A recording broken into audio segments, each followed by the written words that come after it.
Let's do an investing session now. What to do with your 401k if you are laid off. Joining us for that is Jim Uren, the financial advisor at Phase 3 Advisory Services.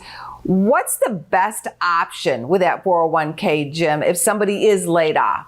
Well, it's hard to know for sure what the best option is depending on your situation. But generally, as long as you can either keep it where it is or roll it over to an IRA, if at all possible, you can avoid spending the money. That's really your best option in the long run. What's the advantage of leaving a 401k with your former employer? Yeah, so there's pros and cons with each option. So one of the pros, one of the advantages of leaving it where it is, can be that often your investment options in your 401k at your employer tend to be very inexpensive. And so it's often one of the cheapest ways that you can go about investing. And of course, it doesn't require you to do anything at a time where you maybe are looking for a job, etc.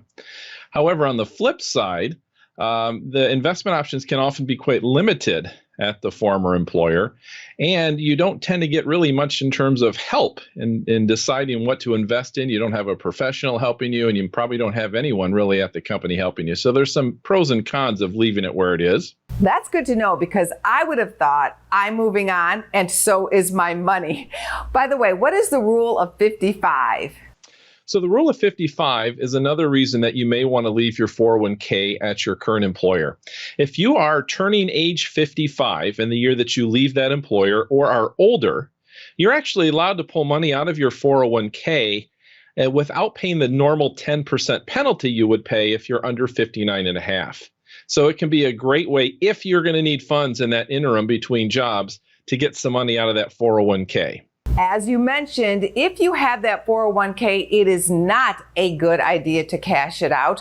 What are some of the reasons? Yeah, ideally, it's best to leave it where it is or roll it over to an IRA, because if you cash the money out, you're potentially missing out on market returns. But worse than that, you're really jeopardizing your long-term retirement plans if you spend a lot of that money, because it can take you a long time to replace that at your new job. What are some ways to increase the 401k once you have left an employer? Yeah, so once you have that money, if you're going to not be able to, if you're going to be able to avoid taking it out, you can certainly roll that over into an IRA. One advantage of the IRA is that you have virtually unlimited ways in which you can invest it. You're not limited to maybe a handful of funds that your employer is picking for you.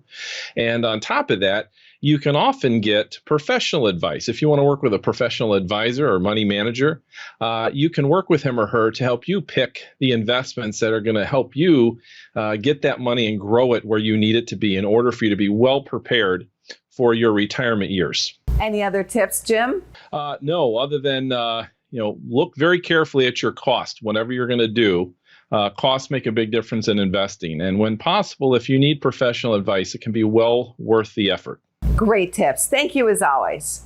Thank you for having me. Always a pleasure, Angie. Thank you.